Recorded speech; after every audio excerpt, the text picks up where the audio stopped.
seasonally, or you can get the or you can go to the store when it's out of season, but either way you're not allowed to make a choice.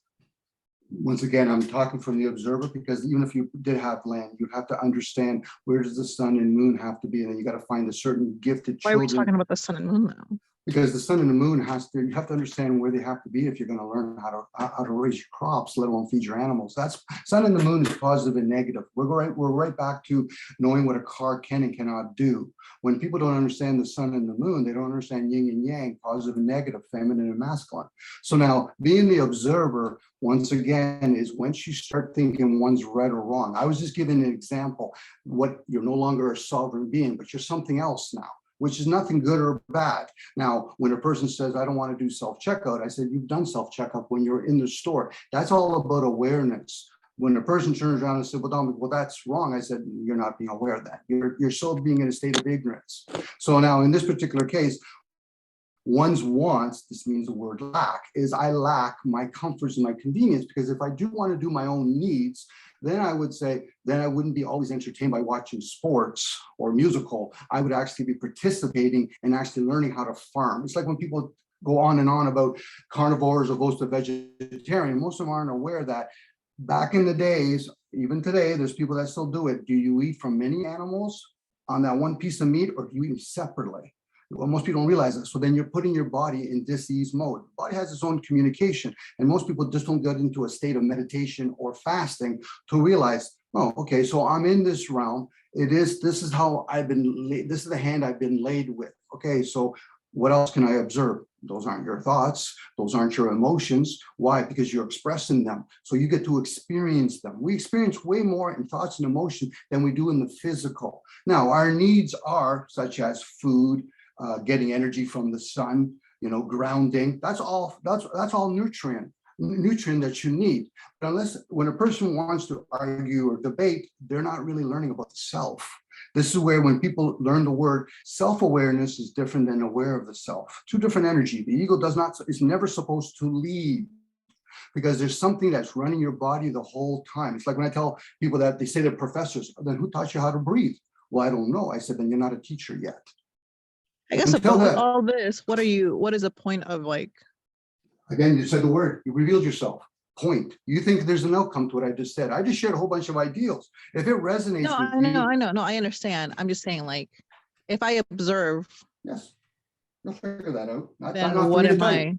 That's for you to figure out. I can't say that for you. Then that seems like there's no point in this. I'm sharing. You're thinking this is a debate. I could give two shits about what people think or don't think. They can share if they want to, and I'll hear them out. You're already coming in with the conditioned program. There has to be a debate or argument. That's better done alone with the self. Now, whether or not your professor the point of this philosophy thing is to have an argument about things. Philosophy is about pondering the whys within oneself. Yeah, and then we can ponder the whys together and have an argument. You want to have an you understand the nature of the word argument? It's not to fight argument, attachment. You want to play with the mind, which is fine. That's how you want to perceive it. I'm telling you straight out, I don't do that. So the least you know you're projecting, and those are your values. I'm not here to tell you it's right or wrong. But if you think it's right or wrong, because I don't want to argue with you, I'm just sharing out loud, Valeria. I could care less. When I say it, I could care less. I say that as sincerity, because the only person that's ever been with you the whole time is not your mother, not your father, not your wife, not your kids, is you. You're the only person that's been in that vessel the whole time. You're the only one that's experienced everything that you have. So knowing that, you do know that. Now, the wisdom and understanding is beyond knowing. Knowledge is just the beginning of the journey. Know thyself. Where's the wisdom and understanding of that? Where's the discernment? Where do you actually see language when you speak it out loud? You don't see it in the material world. Where's the thought that you receive when I speak the word chair? You perceive a word, but where do you actually see the word? You don't. So now when we go to schooling, that's not education. That's a schooling. Are you a regular at these meetings? For me personally, yes. Oh, okay. Now, whether or not this is of interest to other people, there's been millions and billions of books that have been written. Whether or not it brings value to people, that's up to each individual person that's experienced it. It's kind of like beauty in the eye of the beholder. Now, you shared with me, and I value that you like to, debate back and forth or have arguments. I'm not suited for that kind of stuff. I share out loud. Now, if it sounds like a debate, perceive it the way you want to perceive it. I'm talking about the concept of attachment. I put that out there. Jaro has a whole bunch of questions that he asks. Sometimes those questions could be received from within.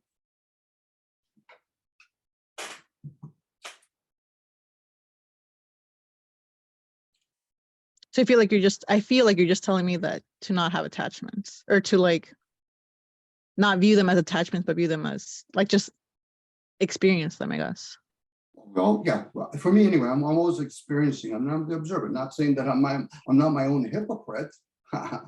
Nobody can ever. I'm riding my own bus. I drive my own bus. I know I understand health. Doesn't mean I practice it. There's a reason why we have the word act in many words, because we're always playing in the karma realm, the action realm, also playing with the illusion realm, the play, how I see myself, my persona.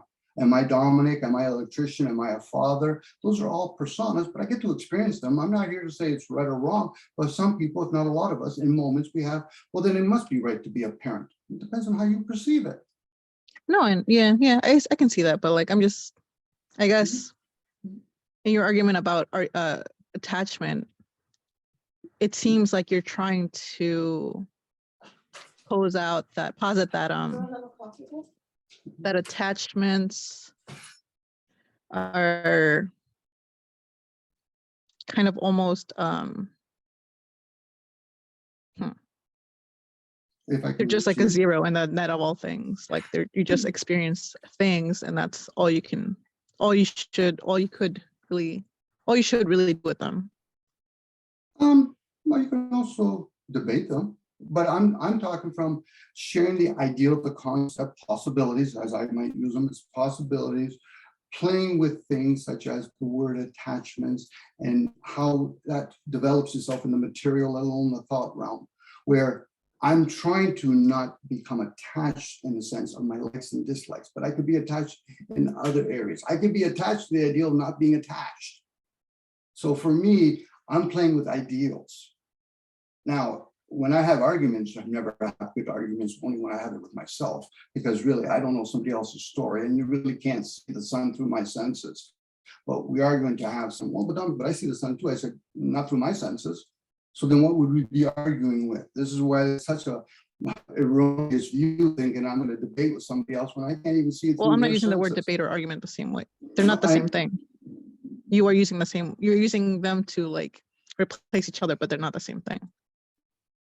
And from your perception, and we have English is a meaningful language. Of course, all languages are. Language. No, Greek's a comprehension language. Sanskrit's a healing language.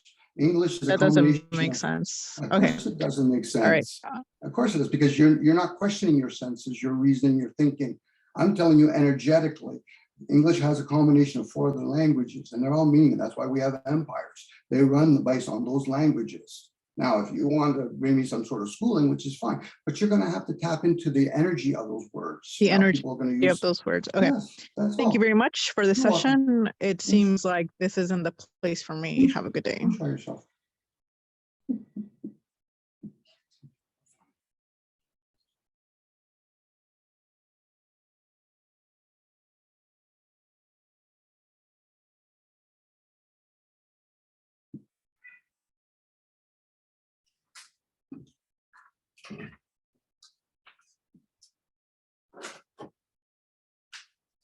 I don't know if you're still there, Jaro, but did you see attachments on both of our parts?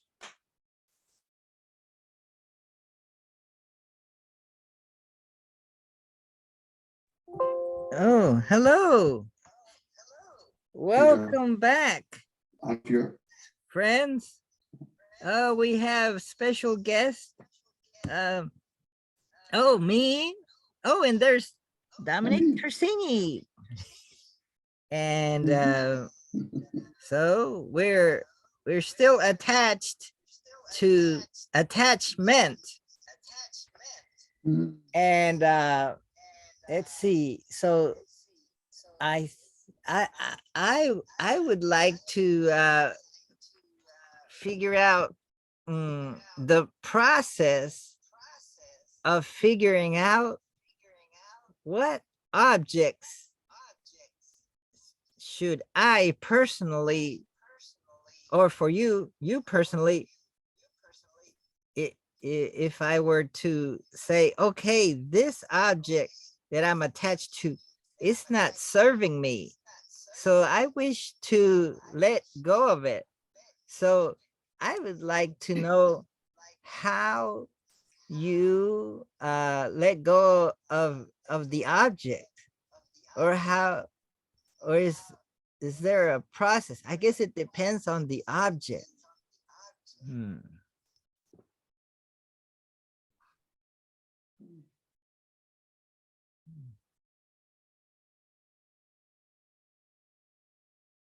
Well, when you're trying to let go, Jaro, are you not also, and through observation, realizing you're the one that's been hanging on to it the whole time too?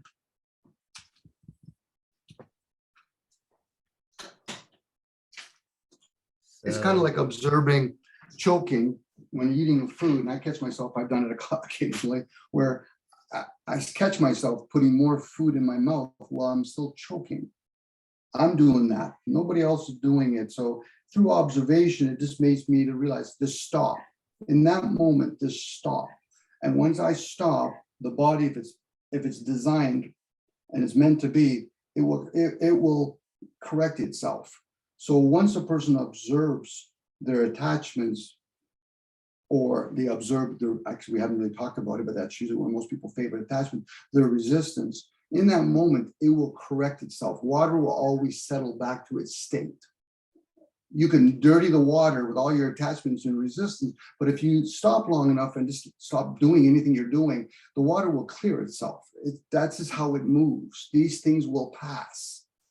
So for you, when you say it, you're probably still looking at it from the premise that you have something you can do. Oh yeah, you have been doing something. You've had a moment of experiencing things, whether it's through attachments or resistance.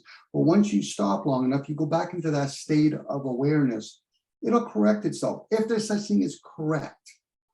I'm guessing when I say that, what I think correctness is, because I'm going to bring in my program of what I think the meaning is. And I can look up in the dictionary and have many different things. But that's me, again, reading a book.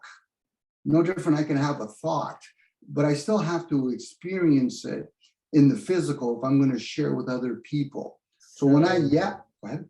Are you saying that one of the, or not that you're saying that, but I get the impression, or I get the idea, or I get the aha. This is important. The idea that by being aware of what's happening, we will be able to figure out what to do next. Like, so when you're eating something and you're choking, Mhm. then if you're aware that you're choking, you're not going to continue eating it or get another bite of it. Mhm. You're going to work on what's happening at the moment and fix that. Sometimes, Jaro, But Mhm. because we are attached to the food, we might not be aware that we're choking, and we might continue eating. So the problems that we have is that we're not aware of what's happening. And because we're not aware of what's happening, we're focusing on our attachment to the object, and we keep doing that same thing, and that's harming us. So if we were able to be aware of what we're doing at all times, then our attachments would be less less in the way, with because our attachment might be distracting us from knowing what's happening. And then when we don't know what's happening, we might get attached to the attachment and continue doing that, which is harming us. Could be, Joe. I'll give you an example. The thing I gave an example about eating and then choking. No different than a person that smokes and then they try to quit smoking and then they start nibbling on celery or whatever. The attachment is doing. Not saying it's right or wrong, because you could do a lot of things, like literally do farming, but you do so much of it, you burn out. Sometimes if you just stop long enough, then you're in the state of being. We're human beings first before we are human doing. So now, not even that, it's the being part, but then there's the human aspect. But the material part, the human part, always wants to do things. Now, sometimes we do things to distract ourselves. Some people say, but I just spend all day doing nothing by watching TV. I say, you are doing something. You're using your senses to do something. Now, if you feel as though only way you'll know if you're attached to those things, try to do something else. Well, I can't. I said, well, now you're favoring one over the other. So now you might be addicted to it. So now, for me, choking at the time, I was doing something. I'm on the back end of it. I'm still choking now. So I ate too much too soon, or went down the wrong pipe or whatever. And me try to do more things, in this case, put food in my mouth, opposed to somebody saying, "Oh, you're in such a bad position. Let me do something. Let me give you the Heimlich, and I'll get whatever is lodged in there," which is great. But for me, in that state, I got to just be. Shut up, Dominic. Open your mouth if need be. That'll be a reaction, and then that person will help you, or you just stop doing anything. You won't put any more food or water in your system, and then you'll become aware. Then it'll tell you, okay, time has passed. Drink a glass of water now. This is where we get caught up. An animal that's sick, let it be. It will nibble on grass or whatever, and then it will know how to regurgitate it if that's what it's meant to be. But we think we have to do something, so we bring it to the veterinarian. Next thing you know, we're giving it medicine, and then we wonder why some animals die. Why? Because in that particular moment, medicine wasn't needed. Not all moments, but in that particular moment. For other moments, it could have been hit and miss. It's a placebo for that animal at that time. So a lot of times when I talk about observing, I'm talking about being in the moment. Just be. When you think you have to do something, you're not being, unless you're coming from the back end and it's okay, I've done the being part. This is why when you hear Buddha says, let me fast and meditate. Let me stop eating food so my higher part of me don't have to process it, and let me meditate. Let me listen. Then I'll know what to do next. If there's any doing has to be done at all. This is where we become attached. We favor one over the other. That's the attachment. I'd rather have somebody make my food, opposed to me participating and helping myself make my food, or make it, cook it, prepare it. Many different words to describe different things. And each one means different things. That's why I say, when I hear my friends say, Dominic, I'm going to make money. I said, are you literally down in the basement printing money? Well, no, I said, so you're saying you're trying to earn money. Big difference in words. But this is what we do with this language. Is it cool outside? What do you mean? Well, Dominic, it's pretty cool what you're wearing. I'm asking if it's cool outside because I want to know what to wear, opposed to you telling me it looks nice on me. But hey, that's fine. Those are words that we use. I'm only sharing with you what the English language can and cannot do. You know, even if you heard what me and this young lady were talking about, we were both throwing back and forth our attachments. I'm sharing my attachment. She's saying, well, there's no argument to be had with her, or you're arguing. She's projecting that I'm arguing with her because I'm telling her I'm sharing. Now, it could sound like I'm arguing with her, but those are attachments. All of them are. I'm not saying they're right or wrong, because in some instances, they serve a purpose. And she made it quite clear. This is not for me. She understood for herself. But it shouldn't be based solely on me or not, because it'll be like saying, well, Dominic, I'm only going to listen to you or hear you because you're famous or you're poor. I'm like, okay, those are your attachments. Who am I to tell them if it's right or wrong? Bingo, I'm saying a question. Who am I to tell them that they're right or wrong? That's not my responsibility. They're their own sovereign being. But most of us have forgot that. We're too busy being doing, opposed to being and sovereign being. But I do realize a lot of things I have been given to me. Somebody created a car. Somebody gets the fuel for the car. Somebody creates the road. So I'm no longer, even if I wanted to be independent in the material, I'm not. I'm interdependent, if not more dependent than I am interdependent. Jaro, you didn't build that room that you're in. You didn't build that computer. So the whole idea of thinking you're controlling anything, you're controlling the illusion, but even that, it can never be controlled. Try to grab a python when it's really hungry and see how long you could fight it off for. Eventually you'll be its meal. That's why I say, who does it serve? Are you serving the No. animal?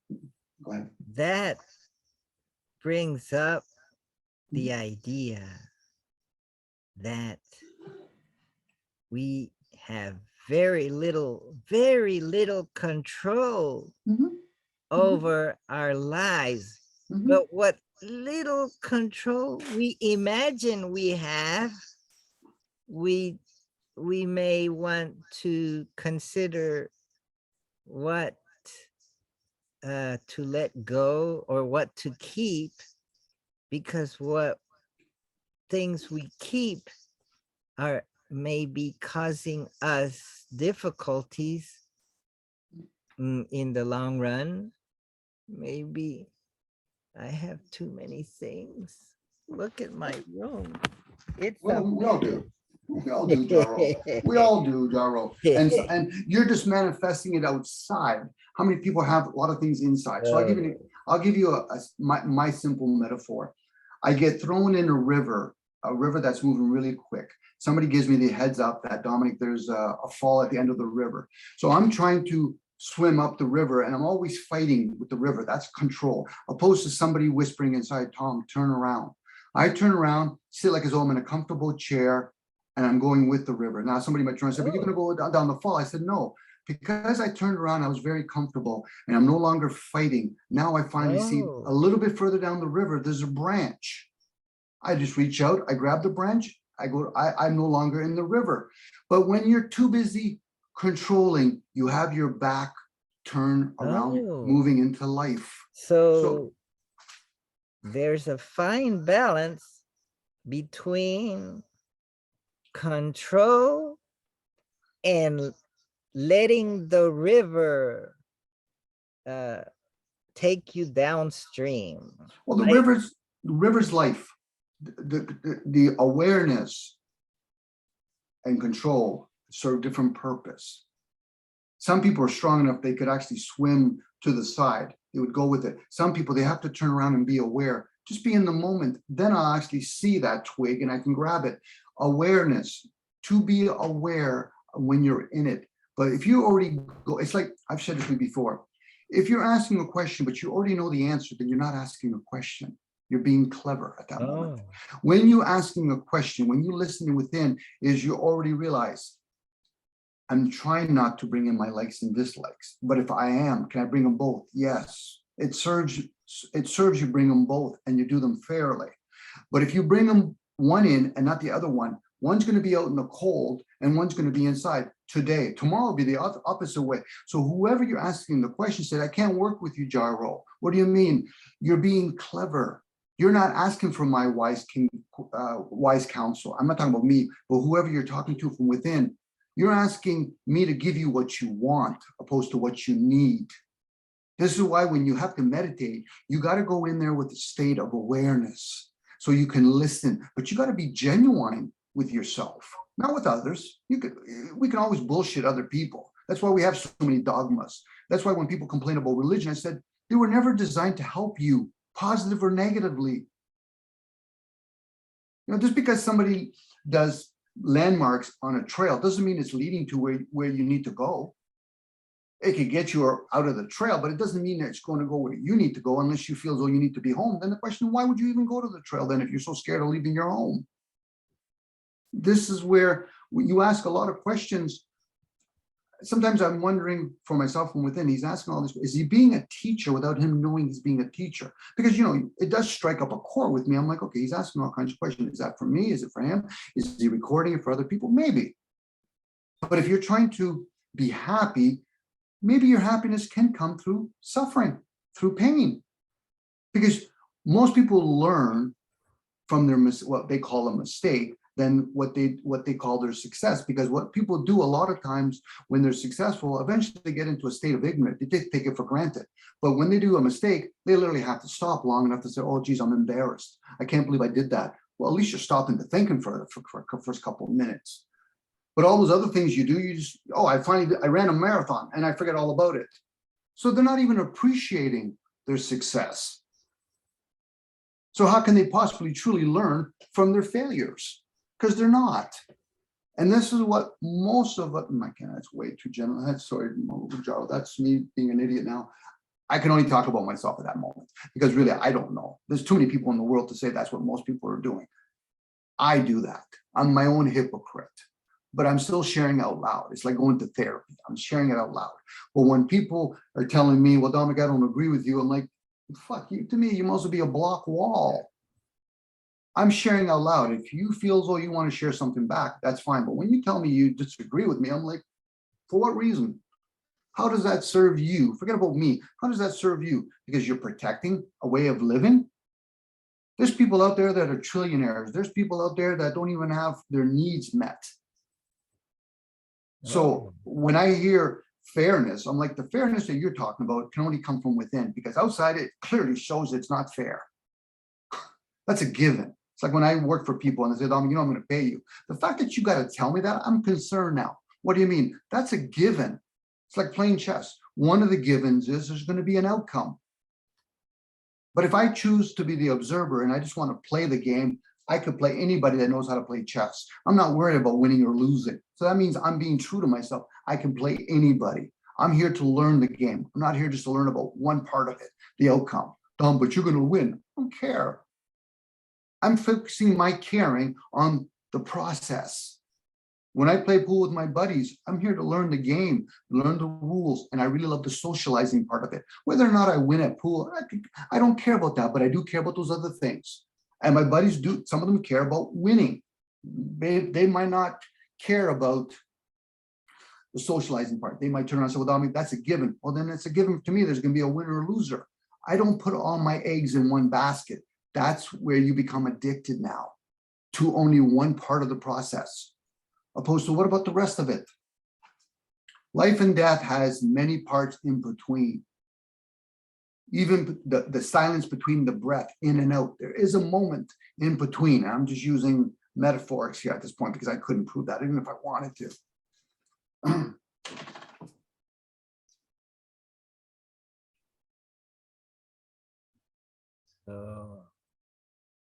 But if that makes sense to you, Jaro, or if you say in your words, I finally get it, if that works for you, Jaro, all the power to you. And I literally say the word all the power to you because it's yours to own.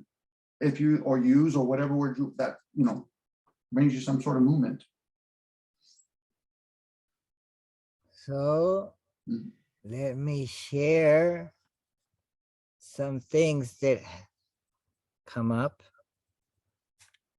So there's attachment, and it sounds like it's a process, but it's also a state of mind. So you have an object. It seems like you have to have an object, and you have to have your mind. So the mind is attached to the object. So the mind is trying to possess the object, but so the mind has deceived itself into thinking that the object is important for the survival of the body. And so, but then later on it says, oh, I really don't need that object. And while I was attached to it, it was causing me suffering. So every time I'm attached to it, I see that it's causing me suffering. So now the goal is how to let go of that object that I'm attached to. It's so difficult. It could be food. It could be sex. It could be power.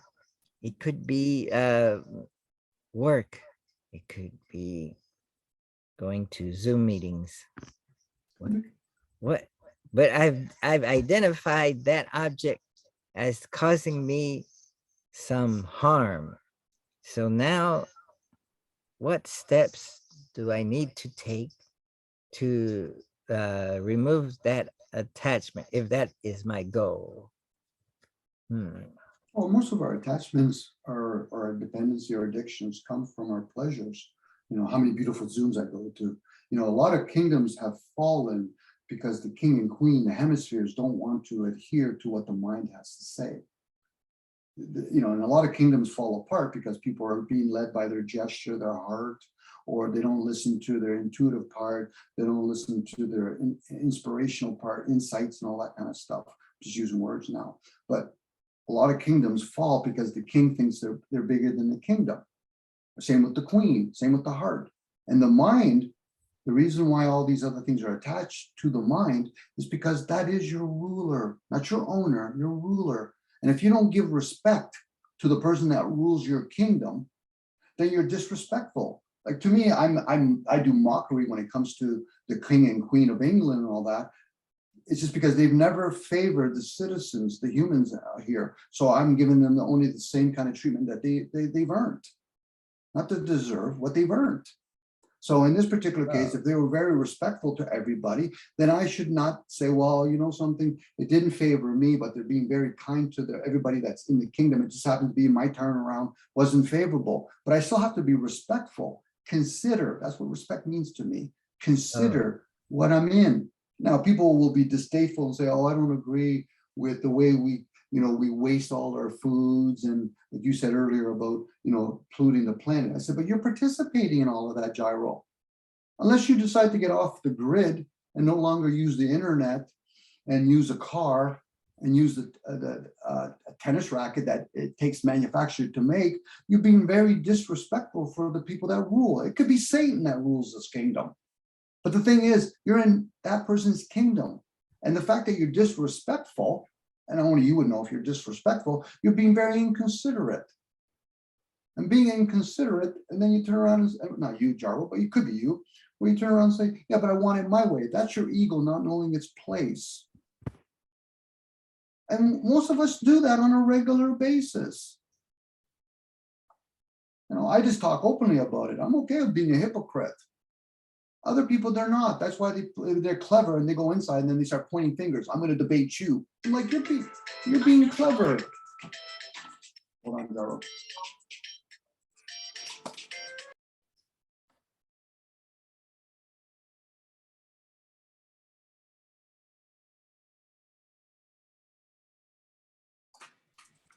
Sorry, Jaro.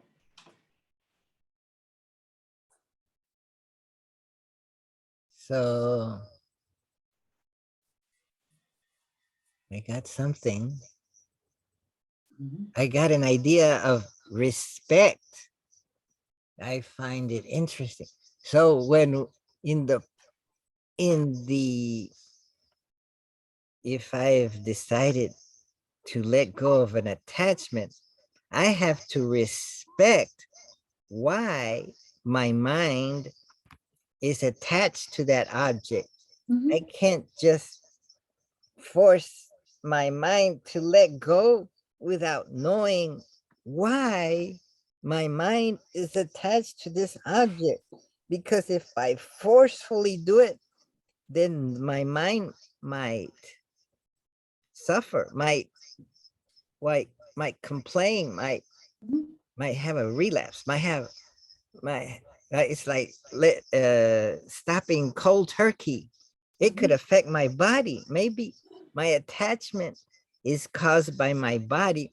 And if I tell my body, no, we're not going to do this anymore, then my body might get upset and complain and cause suffering. Could be. It's usually the ego that fights all that. Ego disrespectful to the mind, to the body, to the emotions. That's our ego, because it's never been truly taught. So it's not a bad thing. You don't kill your ego. You try to bring it on board.